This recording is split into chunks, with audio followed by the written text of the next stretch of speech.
Why did you leave politics?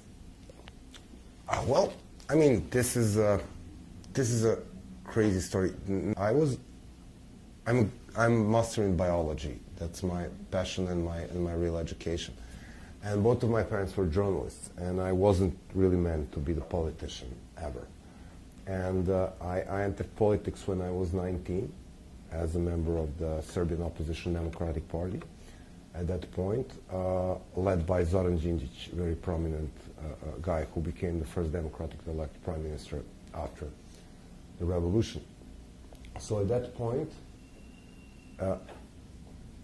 you would really join. I mean, it was more being an opposition politician under Milosevic was more the revolutionary than the politician work. I mean, it was politician in terms that you were party animal and you need to, scratch your way through the party structures. But at the same time, it was, you could get arrested. It had a certain thrill attached to it. And then it was a very useful school. I was running for the city council when I was 23.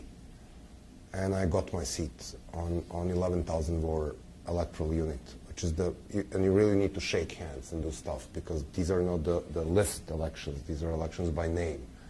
Like the elections for mayor, they need to put a circle in front of Srđa Popović, not in front of the party. And then I mean, we were all very disappointed in how party life was functioning, which is the reason why we formed this goddamn movement. Because the parties were not capable to deal with Milosevic, and every time they would win a battle, they would lose a war because they were split. They were so disunited, so incapable to communicate among themselves. And then, 2000, after the victory, Đinđić persuaded me to go to parliament. And I was serving from 2000 to 2000. We had early elections, late 2003, but basically won the first revolutionary term. And the reason I accepted is that he took me for his advisor on environment, which is the pioneering work. I mean, we are in mid-evils when it comes to recycling, garbage. This is like Sri Lanka of Europe, really. It's real, you've been to Balkans. This is like the environmental consciousness is zero or lower. I mean, people throw everything on the street. This is really ridiculous. I'm ashamed. And I was very passionate about making marriage between the ecology, which is my graduate degree, and then the thing that I can really pursue, the first environmental laws and stuff like that.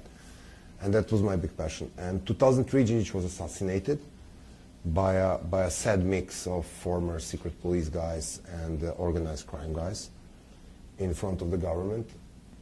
And I had two big challenges when I was entering politics. One was Milosevic, that was this ugly idiot who was destroying the lives of hundreds of thousands of people in Balkans. And I mean, when you have the president like that, you have like two choices: to stay and fight or to leave country. Really, I mean, you can't live with it if you have a little bit of mind, especially if you're coming. Both of my parents are journalists. My brother was a rock star. It's like I knew what this guy is doing very early in the process.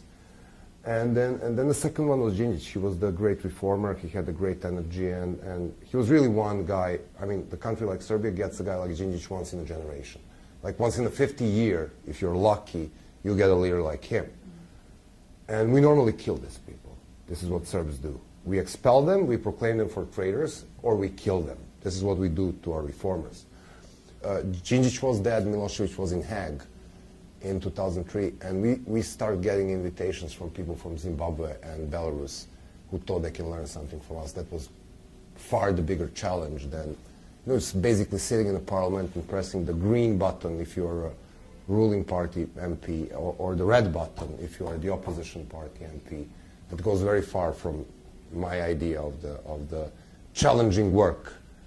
And I never regret it. I mean, when people ask me what the two most clever decisions in my life was quit smoking and quit politics. Did you stay in politics the whole time you were organizing the movement, or you left before?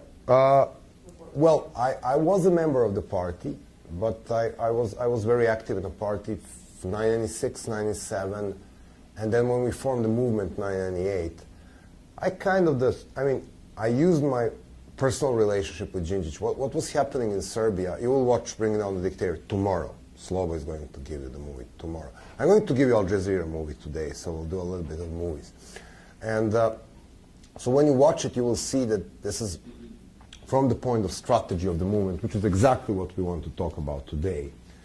There were like two levels of strategy. There was this front with Milosevic, where you can pick different strategies.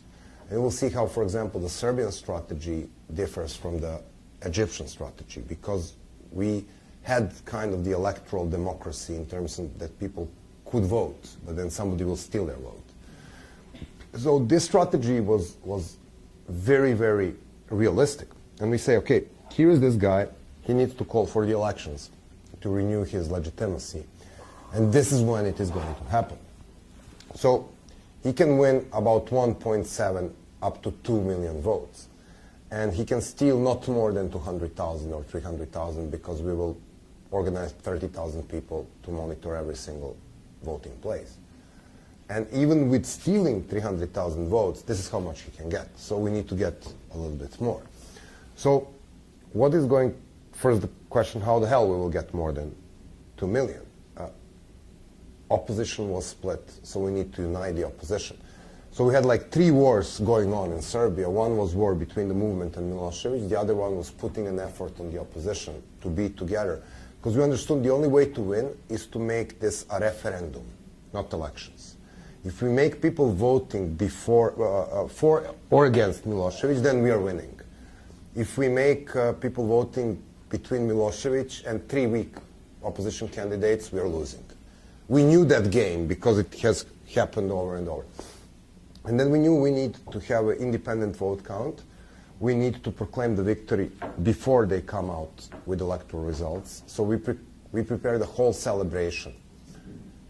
It was ready. So we proclaimed the victory, went to the street, and start a party while they were still counting. And we knew that he's going to say that he hadn't lost because he's done so in 96, 97. So for us it was a very known game. We knew what he will do, and we knew what we will do in between. And then we denied going on a runoff elections because we won. And then we called for the general strike. And we prepared this to be distracted and dislocated, so it is happening for 10 to 15 days all around the country. And then the big hit was getting into this coal mine and making a general strike in a coal mine, which produced about 70% of the Serbian electricity.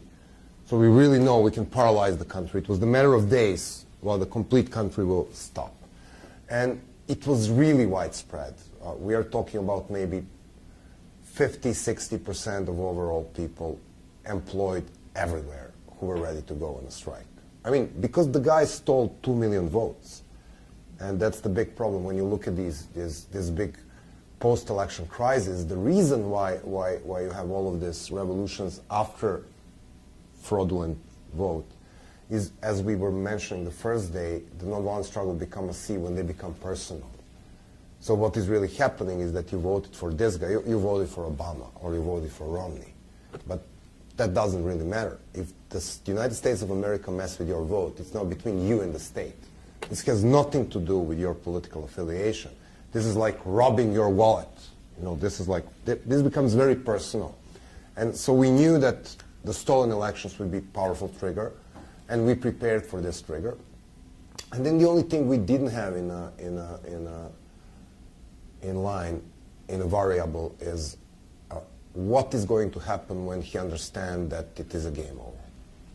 And we were thinking about, Slobo was mentioning these small parts of the secret police which already had a lot of blood on their hands in Croatia and Bosnia and Kosovo. So I mean, these guys didn't have a way off. So we didn't know how many people he can mobilize to really slaughter. We were sure that he's going to lose at the end, but it was the matter of price tag. We didn't know how many people may die that day in his last attempt to stay in power. We had absolutely no doubt that at the end of this year he will not be in power. And then when you look at these things, it was very important that part of our movement, like me and maybe 5 or 6 more guys, we were actually very affiliated with party leaders. So we needed to coordinate very closely. But that doesn't necessarily mean I was active in a party. I was using my party affiliation to do the overall thing in the mix. My big luck was that the president of my party, Djindjic, was very aware that A, all united opposition wins, B, runs the organization, which does have some logistic means, because we had 19 opposition parties, 15 of which we were calling chieftains with no Indians. I mean, you have these leaders with big egos and no membership, no infrastructure whatsoever. They're just intellectuals shitting all over press conferences and finding reasons why they can't sit with each other. But basically, that was the big part of it. So Djindjic was very understanding that, and then he understood that he can't run for the president because he was so satanized in state media for years that he was unlikely to win, even one-on-one against Milosevic. So we picked the absolutely unknown guy who was running the small party because in the polls he was giving us the least number of negative answers, and we just wanted to put anybody against Milosevic. So I mean you would win, like if you would come straight from South Africa to Serbia, straight on the ballot box, because the regime didn't have time to make you a traitor, whatever.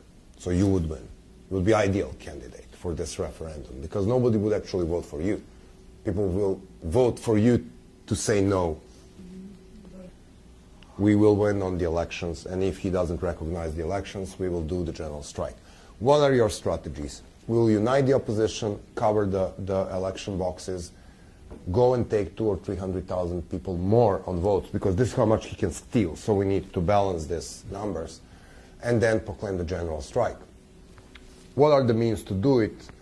You know, we need to put the pressure on the opposition parallelly with Milosevic. We need to build this movement as a national movement. We need to create a referendum, not a real election. So when you look at this pyramid, you see what I'm telling you about. And then, of course, which are the tactics we will use? Of course, it was 11 of us the day one, so we'll start with graffiti. It's a cheap and effective way to be known. And then as the movement was growing, we are going to building the stairs of the small victories all the way up. You remember what we were talking last day. So when you look at these pyramids, you look at from the very, very early beginning to the very specific methods attuned, because we are the bunch of students. We'll start by organizing our branches in 4 university cities in Serbia. So this is very specific because we started as a students' movement. Obviously, every single movement has completely another set of goals.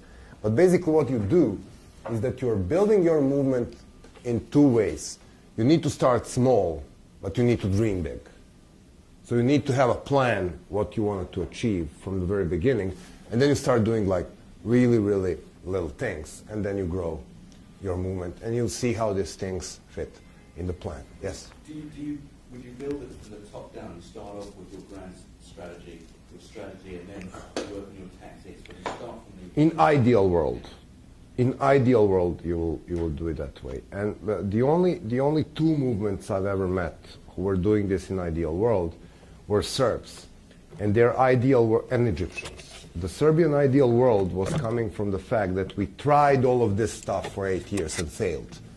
So we tried 1992, let's organize our small Occupy movement and live in our island of the common sense. And then nobody gave a shit because we were talking to maybe 7 to 8% of the intellectuals in Serbia, while the rest were full of happiness to go with Milosevic's nationalism.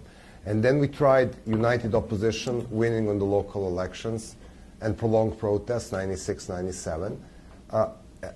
Caught him on the election fraud, when destruct and dislocate.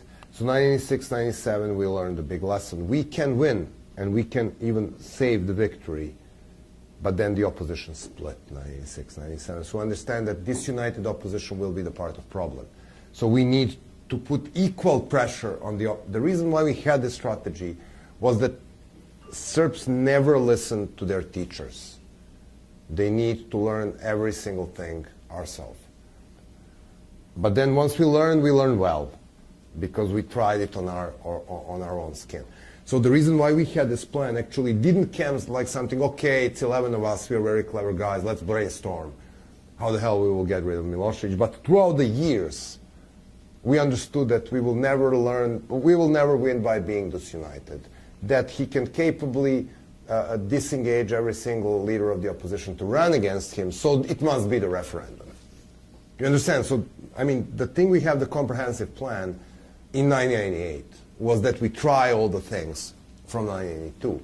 We had some idea how to do it. So, and second group was Egyptians, and that was completely different strategy. It's absolutely different strategy.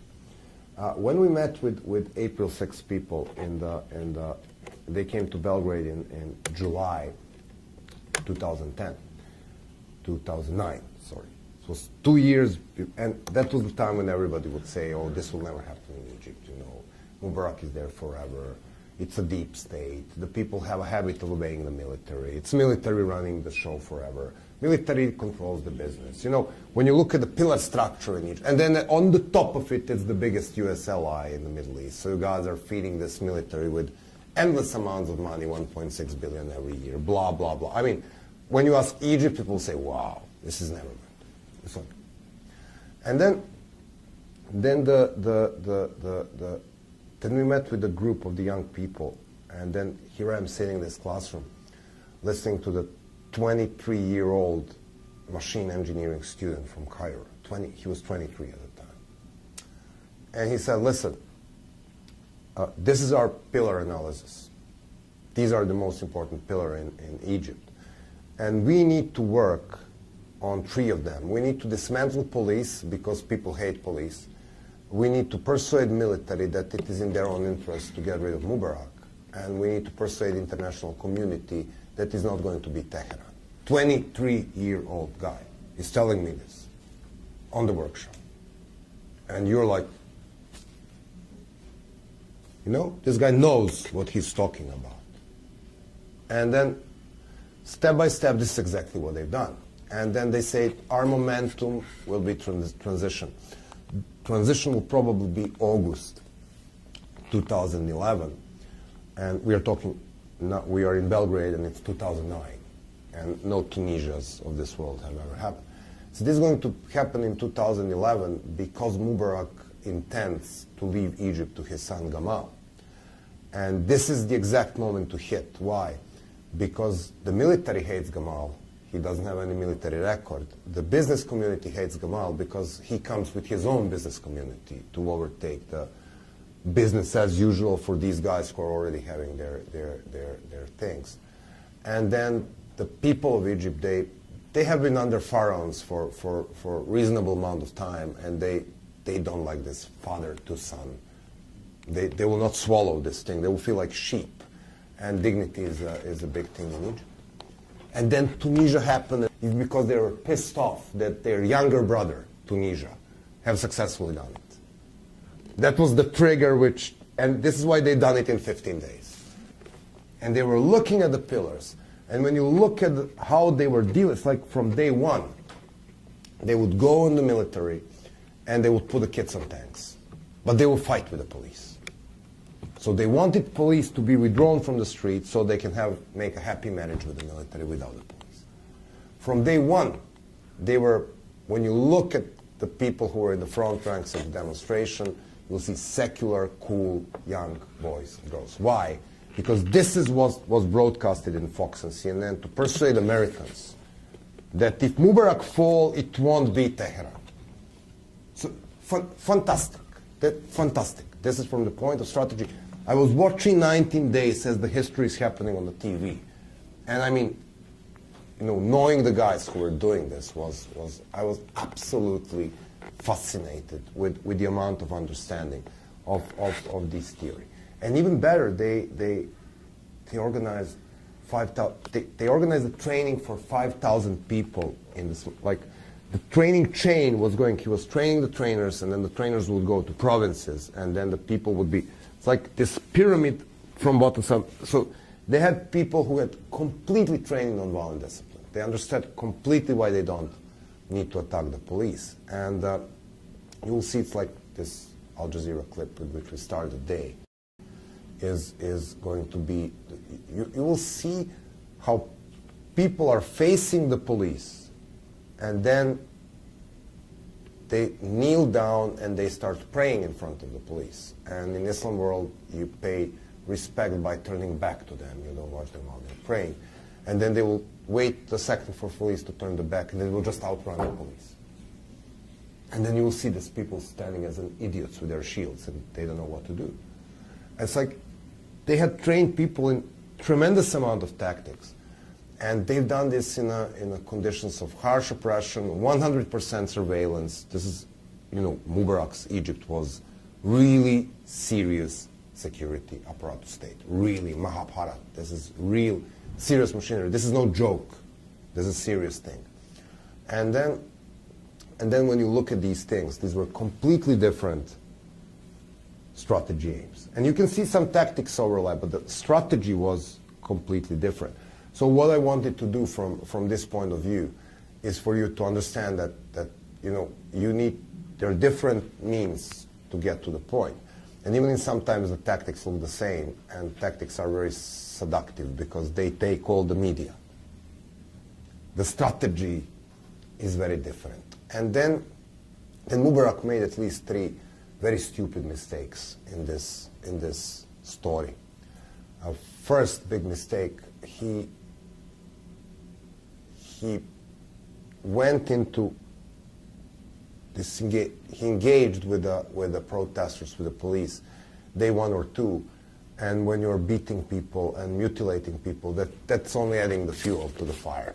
Then Mubarak made a second stupid mistake, and because the real problem with these guys is that if they have been 26 years in power,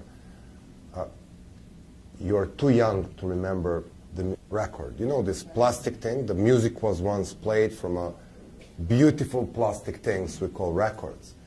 And when the record is broken, it keeps repeating the section of the song. It happens with CDs sometimes, okay?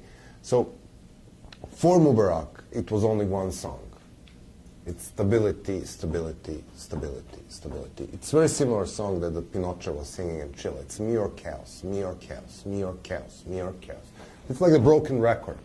So you know he's going to sing this song, and this is what he was doing. He tried to pull people from the street by the police. Then he withdrew the police from the streets, and even withdrew the guards from the jails, because he wants chaos. He wants to prove his point. So you don't want the police to beat you. The police will stay at police stations. There will be no police in the street. People immediately organize parallel institutions. They organized the neighborhood watches, where the people were watching the neighborhood from the looters.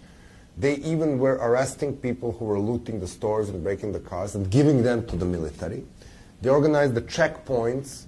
So when you go to the Tahrir, you get searched, so you don't bring weapons and Molotovs.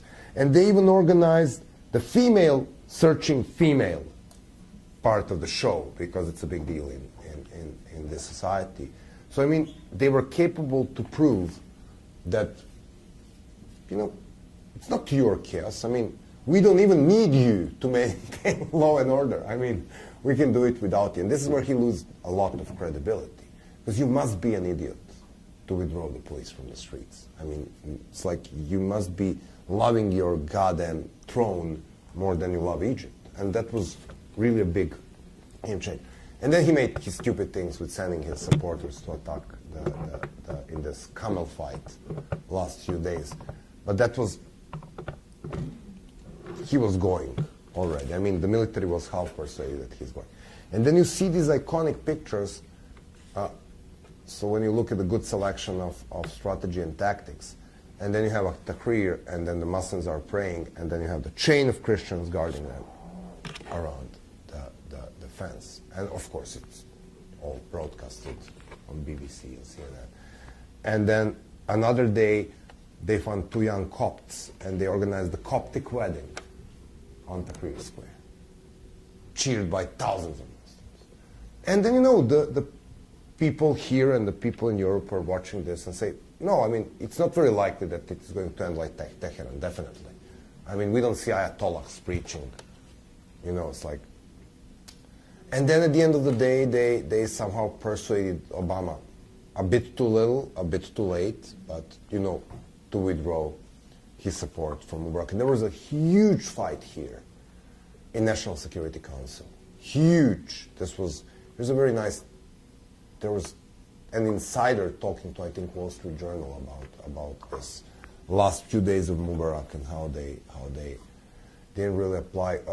I think Obama was very lucky. He had at least 2 good advisors at that point. And one is Mike McFaul, who is now the ambassador of the U.S. to Russia. He's one of the biggest minds when it comes to international support to the democratization, and author of many books. He chaired the Cathedra of Foreign Relations on Stanford for years and accepted Obama's call to be the member of the National Security Council because they knew each other personally. The guy's not a politician, and he's not into real politics. Once he's not ambassador anymore, he'll go back teaching. I mean, he doesn't want to have a career. I know the guy well. He brought us to Stanford. He's now your ambassador with Putin, and he's the most behaved guy by Russian administration. It's constantly attacking him that he is the reason why the people protest against Putin. It's not about the bad government, but it's evil Mike McFaul coming there and organizing all of these people demonstrating against Putin, which is bullshit because he's the author of your reset policy I mean, he really has good intention. He understands that the good relationship between U.S. and Russia is important. And then one of the most knowledgeable persons about Middle East I've ever met is Tamara Kaufman-Wittis. She was the Deputy Assistant Secretary for Middle East at the time of Egypt. So I think he was very lucky. More black and white hawkish people in the administration will say, no, we'll stay with our ally forever. And then in 3 days you will be on completely losing side because the guy was losing. With or without White House to support him. He was going into the sewer. I mean, there is no way he could survive at that point. So we will watch a little bit of half an hour thing about Egypt, and then we can talk strategy, and then we'll do a little bit more tactics. Make sense? Yeah, I remember which president was describing some brutal dictator in Latin America, and he goes, he's a son of a bitch, but he's our son of a bitch. Oh yes. No, that's I mean now I will get very deep into this discussion. I can remember at least 2 big dictators which were supported by our government till the very bitter end, one in Philippines and one in Chile. Till the very bitter end. I mean, you know, friendly persuading Marcos to get into the plane. It's like till the very bitter end. And I think there is a very popular understanding of what went wrong in Arab Spring. And I like how it sounds. I don't really subscribe to this point of view because I don't think one superpower, even in a unipolar world 10 years ago, and now it's not unipolar world anymore, but it used to be like 10 years ago, after the collapse of Soviet Union. The reason, have you read All of the Shah's Men? You want to understand what is happening in Iran? Go and find the book by Stephen Kinson is the name. This is a super cool book. Iran has a democratically elected guy, a great guy called Mossadegh. He was the prime minister of Iran. But he was also, of course, very nationalistic guy, so he went out and nationalized the big petrol fields. And then because British Petroleum, it's always about the Brits, was losing a lot of money, then the British government, MI6, CIA, organized downturn of this guy, and they reinstalled the Shah, which is the beginning of the lovely government we have now in Iran. It's like, but you know, they overthrew the Democrat, replaced him with an autocrat, and then the autocrat was replaced with something even worse. But it's like, if this Mossadegh wasn't overthrown, we'll probably have 2 or 3 cycles of free and fair elections in Iran, playing with this conspiracy theories. And you know that we are in the middle of every single conspiracy theory. There are 2 Serbs overthrowing government for the sake of CIA, Bilderberg Group, or I don't even the Bilderberg Group. I don't know what it is, but I work for them. I'm still waiting for this fat check coming from Bilderberg Group. Yes. I'm still waiting for it. It will be it will be like this big check with a lot of zeros in it. And maybe they can find my address. But I will leave my address for camera, and maybe they'll find me in the end. So when you look at the Arab Spring, you can also play with this idea of American interference.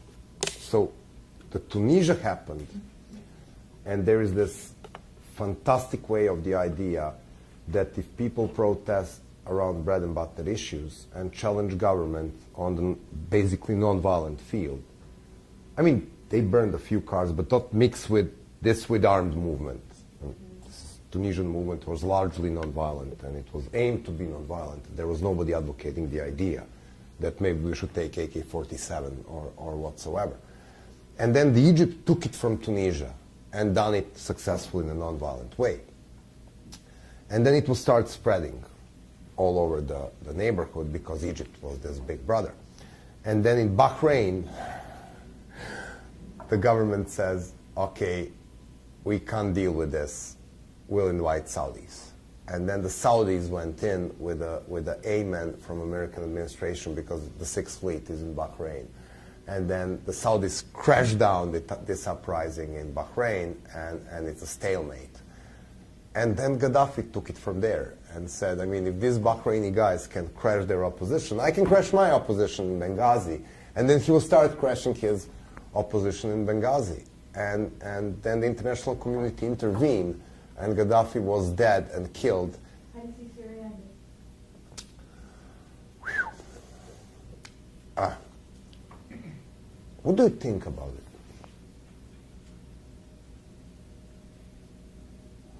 I think Bashir is done, one way or another. Either do a Gaddafi on him, grab him and kill him. I mean, he's done. He's finished. I think at this point, maybe he even realizes he can't make it out of the country. He's going to get killed. But maybe this is his last stand. But I mean, the real trouble with these struggles, and we keep getting this question, okay, you can deal with the dictator, but what next? And of course, we say this is not about what next, but what's your vision at the beginning? I mean, you don't start your struggle the day you're ready to overthrow the dictator. You start it far more earlier. And if we keep singing this song, unity, unity, unity, unity, in Syria it's even more important than anywhere. Why? What is you have like 10% of Alawites in Syria, controlling 90%, 70% of the resources. Then you have 60, 70% of the people who are basically deprived. We can talk Koza, Zulu. I mean, there are various ethnic groups. I don't care about the ethnicity. I'm just playing with numbers. And then you have the majority of Sunnis, which are in a little better position than the black Africans in South Africa, but the numbers are equal. The way you win in this type of war is if you use the violent struggle. What is very likely to happen with Syria now is a Lebanization of the country. Because you have Kurds, which are relatively homogeneous in territory, and are very well connected with the Kurds in Turkey and in Iraq, they will look at the Iraq model and say, we made our own small state. What they have in Iraq is basically the state, except for the military and foreign affairs. They can sell oil without central government, and they're very happy there. It's actually the most stable part of Iraq is this part around Erbil, which is dominated by Kurds. So they will look at there and say, oh, we want this. This is nice. And they will keep outside of these shit if they can. Because they don't like Assad, kind of, but they dislike Turkey more. So dislike Assad keeps them in fear. And then the Christians are completely frightened that they will be dominated, overpopulated. They're looking at Egypt. They say, oh, you look at the Copts there. This is what is going to happen. Though Egypt is not going to become Tehran. Whatever your hawkish commentaries on Fox say, this is never going to happen. Because people learned the lesson. This is not going to happen. I mean, he controls 70% of the parliament and can't impose the Sharia law. And he will control not more than 55% after next elections because he's losing vote. And I mean, what the hell will you do? How will you sell them Allah instead of bread? This is not going to happen with Egyptians anymore. They're too mature now. It's fragile democracy, weak institution, shaking transition, big problem with leaving military running this transition, lots of mistakes made there by the liberals. Now they're learning lesson, they're uniting. They're still 30% of the population, but 30% of liberals, 10% of Coptic Christians, they guarantee that there is not going to be the tech and democracy. The most important thing, democracy. More or less free and fair elections where people go out and vote. A serious proportion of media which are not dominated by states. This is not going into Tehran. You need Shah to get Tehran. But Syria can be, there are like three scenarios there. The first one is like when we work with Syrians, we always point to South Africa. So you had three phases of this struggle. Very successful phase of forming an INC, Freedom Charter, stuff like that. And then as you pointed yesterday in your power graph, Spear of Africa phase, where you had this organized movement struggling against the government, which was, by the way, ridiculous because the South African army was so dominant at the time that you couldn't really believe that you will win against these guys. I mean, you can set a train station on fire or leave a bomb or two, but this is not going to change the game. And then after the Soweto and after the but it took a lot of time to persuade even Mandela to condemn the military struggle. He was not the brightest person on the planet at that time. Sorry to say that. He was your president, but this is what you see. So this is the phase. And I mean, it's like Assad's vulnerability, and we keep meeting with the groups who are doing this. His big problem is his wallet. And his wallet grows thin. Reason number one, Syria is not Iran. They don't export too much oil. Reason number two, it's a bad crude oil. Sanctions work. They can't export it to China now. So they can export it to the European Union, and European Union doesn't want to buy that shit anymore. So they lose a big proportional budget. It's basically around 3 or 4 cities. The revenue is coming from the commerce. There is no commerce in Damascus, in Aleppo whatsoever because of the civil war. Their best friends, Russians, he owes them $4 billion now. You know, this is when somebody owes you $50, you can delete his or her name from your phone box. When somebody owes you $50,000, then he or she is your best friend. It's like, then you take care about the health of this person. But this is a very natural relationship. But even Russians, they want to see cash now. They don't give anything without the cash now because they're not sure that he's going to be there. So if you can persuade the larger population to put a non-violent, if you keep somehow this struggle participatory, that you will have a transition where you have involved all the sectarian groups, but more important, larger portions of the society. What is happening now in Syria is a Lebanization in terms of sects, but even more dangerous, tribalization in the terms of Libya. Because you have like now 6 free Syrian armies, or 7 free Syrian armies, out of which 3 or 4 are clearly jihadists.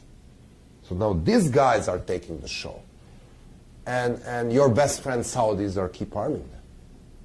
I mean, if you want to look who is the real evil in the Syrian conflict, you look to Riyadh.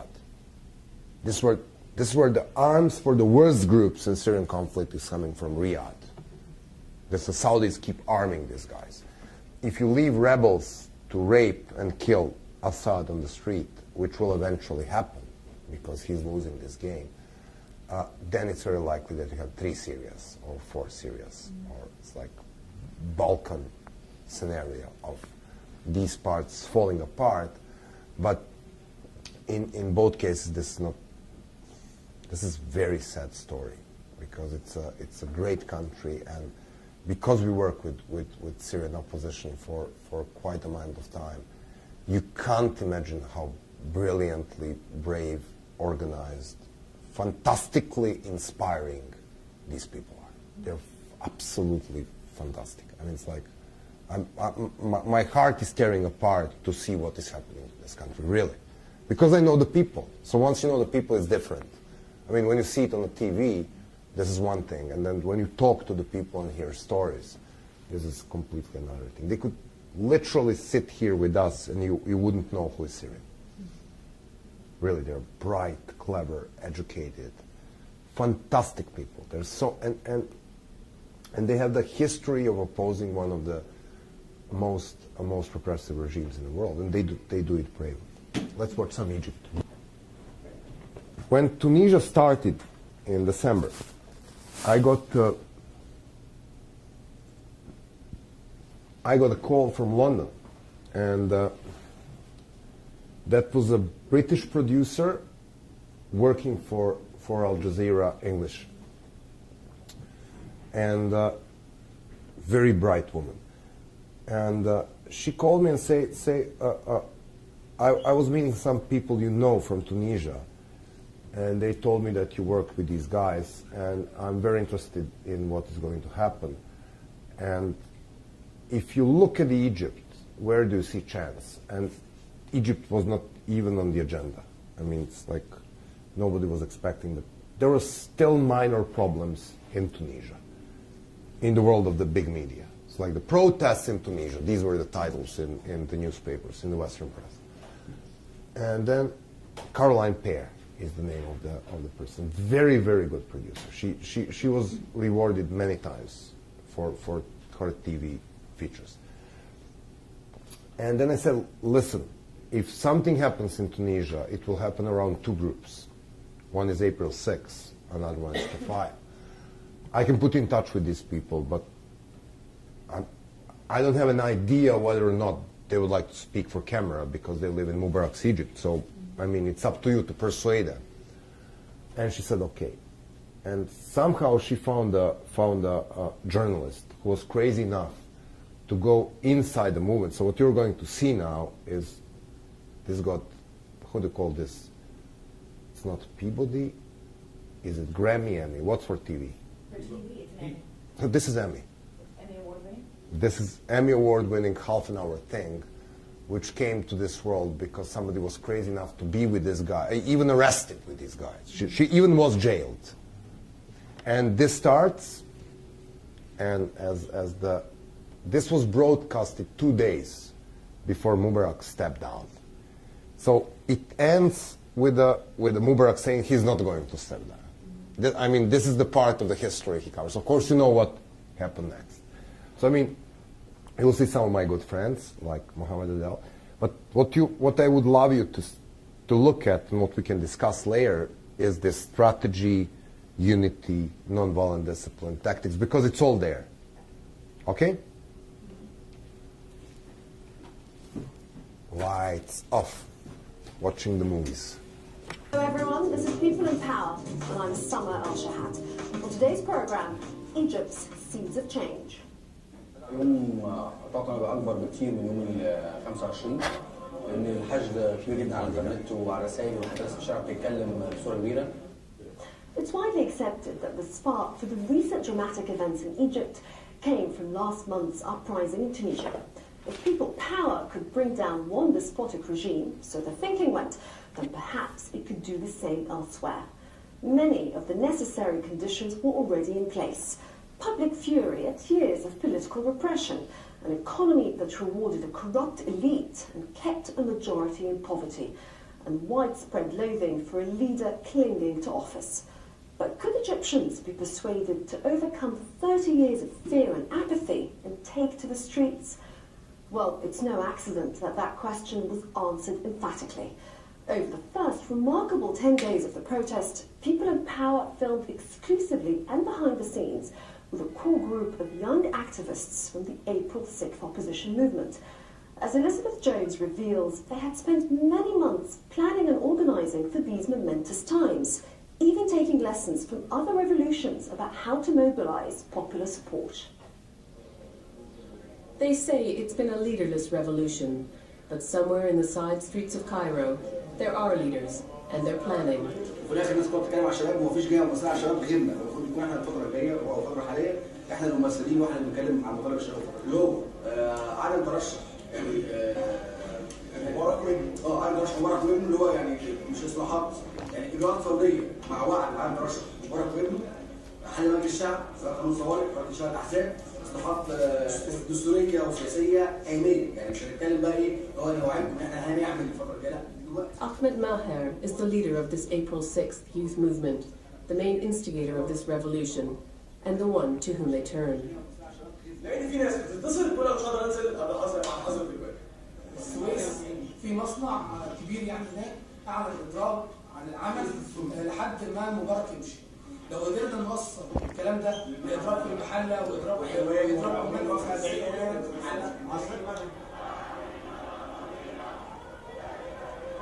In the street below their ad hoc offices, the revolution they spawned is in full swing.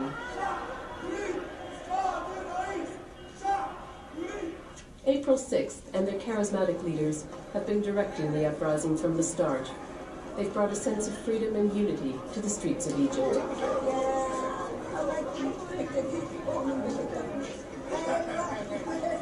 You know everyone. Yeah? You know everyone. He's a friend in the political area.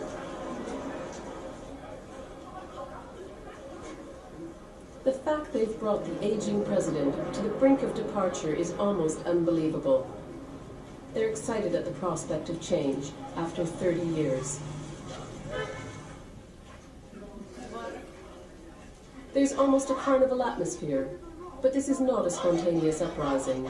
The revolution has been in the making for 3 years.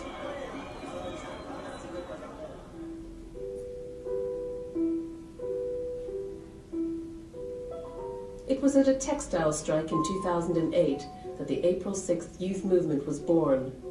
Ahmed Maher had enlisted support for the workers on his Facebook site, gaining 70,000 followers. The demonstration was the biggest Egypt had seen in years and inspired the creation of the April 6th youth movement. They began work mobilizing for democratic change. They've been trying to get people on the streets ever since. It's not easy in politically apathetic Egypt, the population worn down by decades living in fear under a corrupt, repressive regime. With no history of dissent in Egypt, Ahmed Maher looked outside for help, to people who'd successfully overthrown dictators, like Otpor, the Serbian student movement that toppled Slobodan Milosevic. Sergej Popovic was leader of that revolution.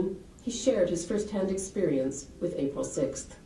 One of the key things is to understand that the nonviolent struggle is a form of warfare. Nonviolent discipline, this is key. Because violence contaminates your movement and creates your opponent excuse for using police and military forces. Also, there is this big problem with media and violence. If you have a march of 100,000 people and one single idiot throwing stone, he's going to be the star of the day. And this is how media operate. So you need to avoid this violence in many different ways, and this is specifically crucial at this stage. اولا دربنا في صربيا دربنا على فكره ان احنا ايه هو مفهوم العنف، ازاي نقدر نحرك الجماهير بجد على عمل عنيف، وازاي ان احنا نقدر نساوي دوت، نقدر نتحكم في الناس، نقدر ننظم مسيرات وفعاليات كويسه. Mohammed Adel came back from Serbia with videos and teaching aids. Popovic, in his own voice, explaining tactics.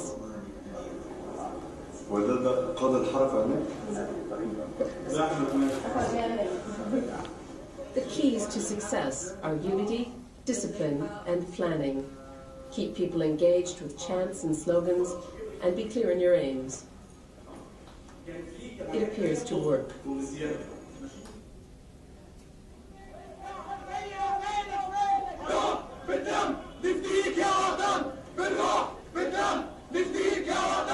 It all started to come together 2 weeks ago. It's a public holiday in Egypt, a day to celebrate the police. But today is a police day with a difference. اصلا كان يوم 25 احنا بنعمله كل سنه، بنعمله مش بنعمله كل سنه حاجه ساخره من الشرطه. عملنا بيان وزعنا في الشارع ان ده ازاي يحتفلوا بالبلطجيه والحراميه واللي بيساعدوا على التزوير والكلام ده كله. ولكن ما حدث في تونس غير المسار بالكامل. This year the timing couldn't have been happier for the organizers. A few days ago, Tunisian people power ousted the country's dictator. The response in Egypt is beyond Ahmed Maher's dreams. Tens of thousands have come out to join the April 6th youth movement in Cairo, and there are similar family-friendly marches in Alexandria, Suez, and Mansoura. But not everyone is happy. The police are in no mood to celebrate. April 6th is well versed in the tactics of non-violent conflict. They hold their hands up in compliance, they salute, and even hug the police. Protesters are heading to iconic Tahrir Square. They are largely young, educated, computer-literate crowd. I heard about April 6th from Facebook. I'm not into politics. I wanted to do something for my country, something positive. That's the happiest day in my life. The protesters don't want to go home. Many seem determined to continue, camped out for the night. Some say that what happened in Tunisia can't happen in Egypt. These people don't appear to have heard.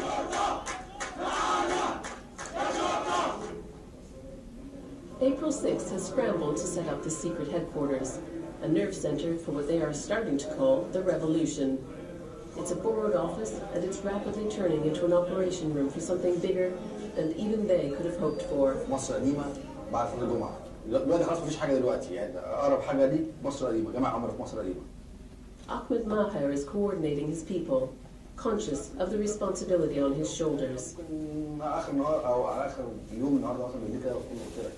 نفس الوقت هنستمر في ضغوطنا المستمرة من أجل إن إحنا نحصل تغيير حقيقي مش مجرد وعود زي كل وعود لازم يحصل تغيير حقيقي، الناس مش تخرج من الشارع غير لما يحصل تغيير حقيقي في مصر. It's now Thursday night. Tens of thousands of protesters have been on the streets since Tuesday. There have been clashes with police and some arrests. Ahmed Maher is, as ever, on his computer, communicating with his activists online. It turns out his right-hand man, Mohammed Adel, has been arrested. In his other life, Ahmed Maher is a professional man, married with a child. أنا بشتغل مهندس مدني ودارس إدارة مشروعات يعني ممكن يكون دوت مثال وبرضه الحاجة أول من الاختراع زي ما بيقولوا يعني أنا مثلا محتاج أعمل حاجة معينة بتعلمها يعني مع الوقت خصوصا أنا كمان مش حد إداري ولكن يعني تعامل مع الناس وتعامل مع الناس كويس. He'll need those skills with possibly hundreds of thousands expected on the streets tomorrow, and politicians from all opposition factions getting in on the act. يوم أتوقع يبقى أكبر بكتير من يوم ال 25 لأن الحشد كبير جدا على الإنترنت وعلى الرسائل وحتى الناس في الشارع بتتكلم بصورة كبيرة وهيبقى خروج من مساجد كتير في القاهرة وفي المحافظات وهيبقى العدد كبير يعني في مناطق شعبية والجماعة برضه عملت تحرير بس أتوقع إن يكون عدد أكبر بكتير من يوم الثلاث. It's been a long day. Tomorrow promises to be longer.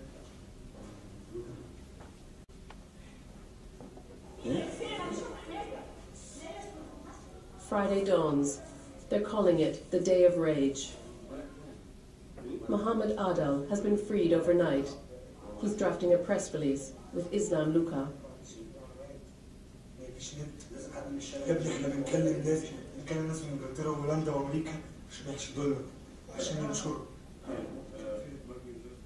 مجرد ان الامن شافني في العربيه نزلني من العربيه ونزل فيا طحن الامن نازل فيا بيطحني بالبوكس وبالعصيان كان في اسماعيل الشغال من القاهره نزل فيا ضرب قال لي خدوها على العربيه غير كده كمان اضافي الضباط في الشارع كل ظابط يشوفني عملت ثوره بقيتوا زي تونس خلي الفيسبوك ينفعكم. He's straight back into work. Now he's sorting out a list of mosques and churches where people can gather, arranging the routes the protesters will take towards Tahrir Square.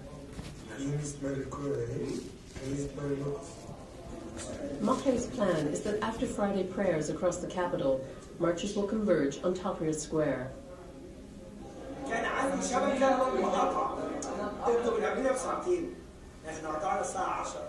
Mobile phones and the internet, the key organizational tools of April 6th, all cut off by the government.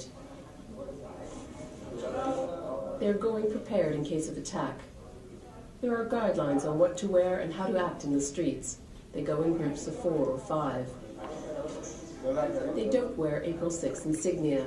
This is not about the group, they say, but about unity of all Egyptians in the goal of deposing the Mubarak regime. جمع الناس في مسيرات سلمية هتتجه لميدان التحرير من كذا منطقة، حوالي 4 مناطق، بس من المناطق الشعبية جدا، من الطبقة اللي هي فقيرة جدا من الناس، عشان هي دي الطبقة اللي حاسة بالمشاكل الاقتصادية اللي احنا أصبحنا فيها دلوقتي.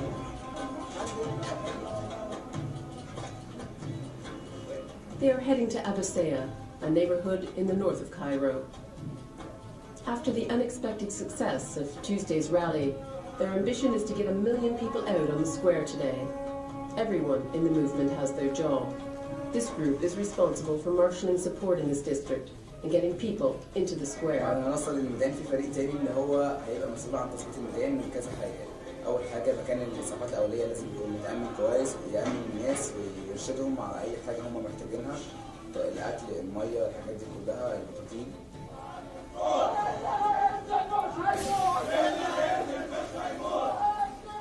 But not everyone is happy with what's happening.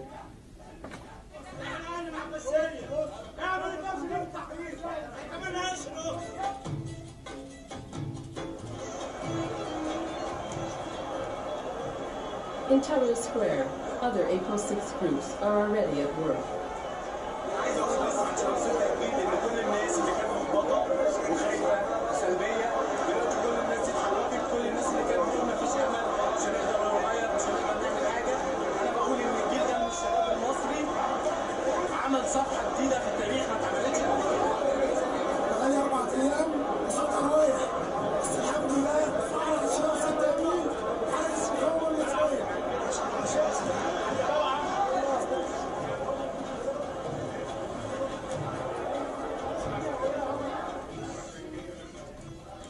Back at headquarters, they've been donated a satellite dish and TV.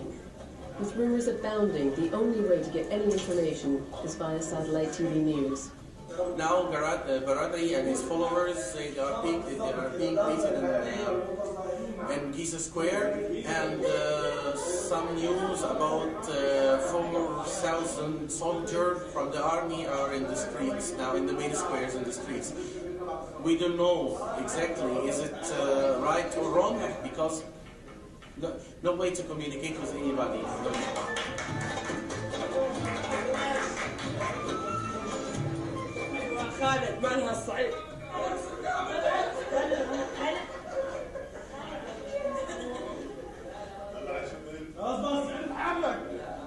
But then things start to get hairy. They are beating people in the streets. One group of protesters is being prevented by police from getting to Tahrir Square. Protesters have been forced up side roads to the April 6th headquarters, the police in hot pursuit. It looks like they'll be pushed back. But more protesters are arriving from another district. The police can't guard every access route. So the crowd swells, its April 6th strategy in action. Then surprise, everything stops for prayers. The police turn their backs in a gesture of respect. But once prayers are over, the protesters are back to it. People appear to be surrounding the police. And then they break through to Tahrir Square. Good friend of mine.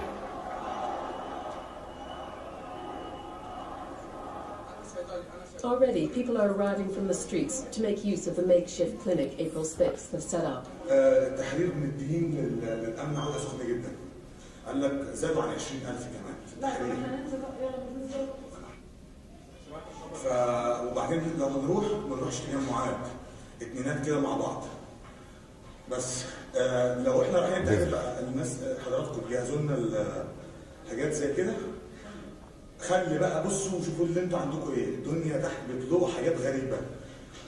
هم مبهدلين الشباب، هم ضرب مباشر في جسم الشباب. The main problems are tear gas injuries to the eyes and shortness of breath due to gas inhalation. أطفال صغيرين ما بين 9 لغاية الناس عندهم 50 سنة. نازلين يقولوا يسقط النظام يسقط حسن الوقت بس هي غير منظمة وضاربين عليهم رصاص ويرضع. What? That could be maybe, of course. I'm going to write China. اللي هي 994 يعني منتهى الصلاحية كمان. في خبر جاي ان في ضرب نار في مظاهره عند قصر المنفوري في صلاح سالم، في تحركات في 150,000 في اسكندريه وفي اماكن ثانيه كتيره فيها مظاهرات. Beaten up by the sticks of the Central Security soldiers. Ramses Street. The office is starting to resemble an emergency room.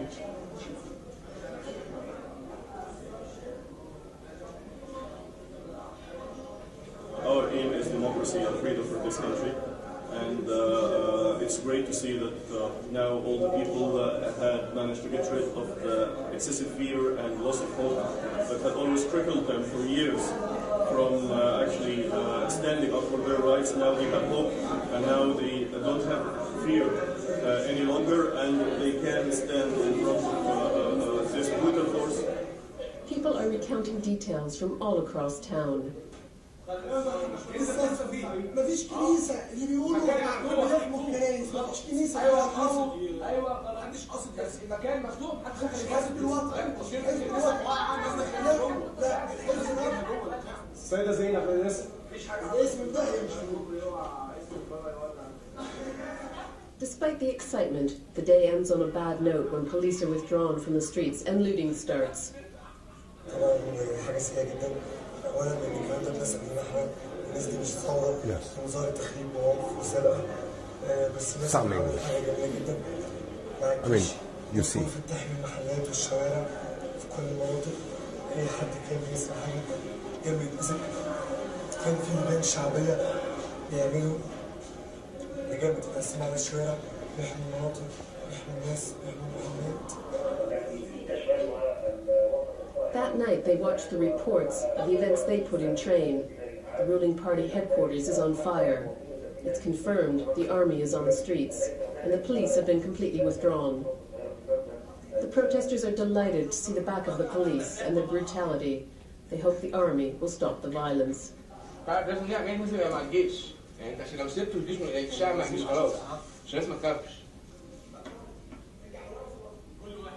There's optimism in the air. April 6 members work throughout the night, protecting Tahrir Square from pro-Mubarak supporters, ensuring the safety of protesters sleeping there.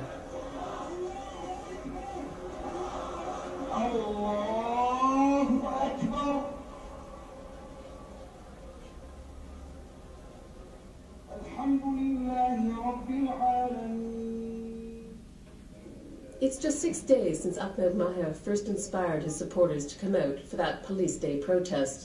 His mind is already on the future. امبارح مع بدأ في ميدان التحرير واصلا 6 ابريل من بدايه اصلا من المجموعات اللي هي كانت بتدعم البلد منذ وصوله للقاهره، فكان الكلام كله ان احنا يعني عايزين البلد يظهر في الفتره الحاليه بحيث ان لتجنب وجود فراغ في مصر. نزود الجو جديد باستمرار الحزب الوطني ان هيحصل فراغ لو هم مشوا، وكان في مخطط النهارده يعمل اجتماع حوالين طرح السفاره بصوره مباشره، ولكن للاسف تليفوني ضاع امبارح في المظاهرات يعني، فلسه بحاول اتصل تاني دلوقتي بحيث نقعد مع بعض. With the demonstrations going well, Maher feels confident enough to hold a press conference in the safe house. اسم الدكتور البلدي هل مطروح بالنسبه للحركه او في ميادين المشاورات بين القوى السياسيه المختلفه والحركه؟ حتى هذه اللحظه في اجتماعات ما بين مختلف الاطراف السياسيه في مصر التوافق حوالين الخطه الموحده او كيفيه الخروج من المأزق وتشكيل حكومه وطنيه، ولكن اسم الدكتور البلدي لا زال مطروح كمرشح لفتره انتقاليه. They were asked how long they would be able to keep protesters in the square. لازم المظاهرين يفضلوا موجودين في ميدان التحرير لحد ما يتم تشكيل حكومه الانقاذ الوطني ملهاش اي علاقه بالسلطه الموجوده دلوقتي. المظاهرين لو مشوا من ميدان التحرير هيكون مخرج كبير جدا النظام او المبارك ان هو يعيد فرض سيطرته تاني. They want the world to know they have victory in their sights, but they'll need support to be victorious. Ahmed Maher is well aware that the military is crucial to the outcome of this process, and having the army on board was an early priority. حصل اتصال من بعض الضباط جوه الجيش، ده كان يوم السبت اللي فات، وعرضوا ان هم ممكن يساندونا، ولكن القوى السياسيه عملت اتصالات سريعه ببدر وايمن نور ومعظم الشخصيات السياسيه، ولكن فضلوا ان هو يكون الحديث مع القياده المركزيه للجيش مش مع احد الفروع في الجيش. انني اتوجه بحديث اليوم مباشره لابناء الشعب. President Mubarak is on state television addressing the nation. Expectations are high and no one wants to miss it. إنني لم أكن يوما طالب سلطة الأولاد. No one believes him. And sure enough, he says he's not willing to relinquish power now. The reaction here is unsurprising.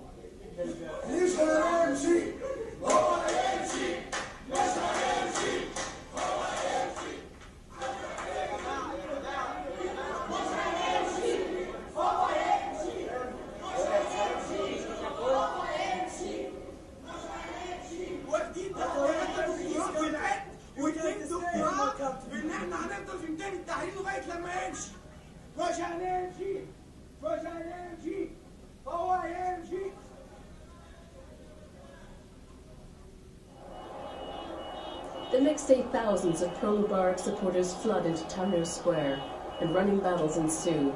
It's certainly not over. Cairo has now become chaotic and dangerous, with machete-wielding gangs roaming the streets.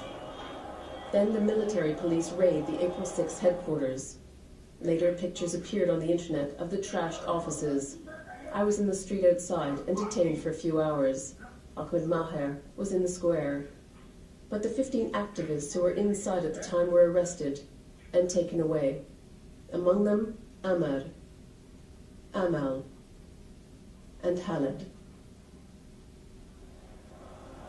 With President Mubarak still in power and the protests in Tahrir Square continuing, this drama is far from over.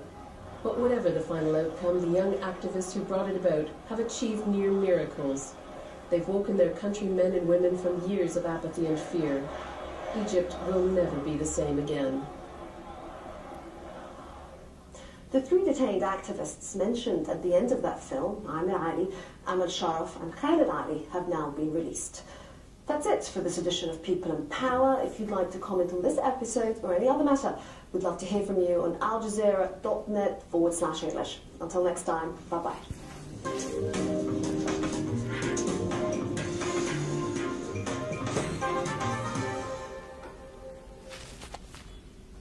Okay. Always good watching movies. That was excellent. Huh? That was excellent. A good piece. And I mean, let's have a coffee and then we will discuss things, yes? But this makes sense. I mean, comparing to what we were working on, I huh? asked about the symbols. Of course. With the flags and all of that, a couple of symbols they were using. Well, I mean, so basically they were doing 2 stuff. Fist is the symbol of April 6th, but they made a very clever decision the day one. And you have a kifaya symbol and this and that. And at one point they say, okay, we will not bring our symbols to the Tahrir, we'll bring only flags. And they get rid of the group symbols and they replace it with a flag because they know they will be labeled as whatever, foreign mercenaries, terrorists, blah, blah, blah. And I, the Mubarak, I am the Egypt. And then they rebranded this thing, and what you have seen after a certain number of days is that everybody's covered with a flag, everybody's, wears a flag as a robe. People were even, like on a soccer match, they were making flag on their cheeks. So I mean, that was the conscious decision to get rid of their individual symbols and show kind of unity with the flag of Egypt. So it became less about the group and more about Egypt. Absolutely. Absolutely. Very clever. Okay, coffee break, 15 minutes. Or what?